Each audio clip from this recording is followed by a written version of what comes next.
Importance കൊടുക്കുന്ന ആളാണ്? എൻ്റെ ലൈഫിൽ ഏറ്റവും വലിയ അസറ്റ് എന്ന് പറയുന്നത് എൻ്റെ ഫ്രണ്ട്സ് തന്നെയാണ്.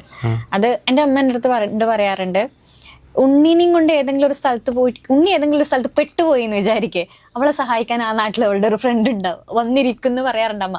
അതൊക്കെ ലൈഫിൽ എനിക്കിങ്ങനെ യാഥാർത്ഥ്യമായ പല സിറ്റുവേഷൻസും ഉണ്ട്.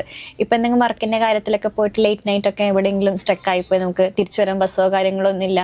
അപ്പം നമുക്ക് ആ ഒരു കൂട്ടത്തിൽ നിന്ന് വിളിച്ചു കഴിഞ്ഞാൽ ഒന്നും പഠിക്കണ്ട, ഞാനത് എത്തി, ഞാൻ വീട്ടിൽ കൊണ്ടുപോയി വിടാം എന്ന് പറയുന്ന തരത്തിലേക്കുള്ള ഒരുപാട് സൗഹൃദങ്ങളുണ്ട്. അത് ആൺ പെൺ വ്യത്യാസമില്ലാണ്ട് ഒത്തിരി ആൾക്കാരുണ്ട്. കുറേ വർഷങ്ങളായിട്ട് ഉള്ള സൗഹൃദമാണ് പലരുടെയും. പലരും ഞാൻ നേരിട്ട് കാണാത്ത ഇതുവരെയും നേരിട്ട് കാണാത്ത ഫ്രണ്ട്സും കൂടി ഉണ്ട് കേട്ടോ. കാരണം സോഷ്യൽ മീഡിയയിലൊക്കെ നമുക്ക് എഴുത്ത് ഗ്രൂപ്പുകളൊക്കെ ഒരു കാലത്ത് ഭയങ്കര ആക്റ്റീവായിരുന്നു. അപ്പൊ ദ്രോഹാക്ഷരങ്ങൾ എന്നൊക്കെ പറഞ്ഞിട്ട് നമുക്ക് ദ്രോഹാക്ഷരങ്ങൾ അതിന്റെ ഐറണി നമുക്ക് ദ്രോഹാക്ഷരങ്ങൾ, അപ്പൊ അങ്ങനെയൊക്കെ പറഞ്ഞിട്ട് നമുക്ക് ഗ്രൂപ്പൊക്കെ ഉണ്ടായിരുന്നു. അപ്പൊ അതിലുള്ള ആൾക്കാരെന്നൊക്കെ പറഞ്ഞ ഒരു ഫാമിലി പോലെ തന്നെയാണ്.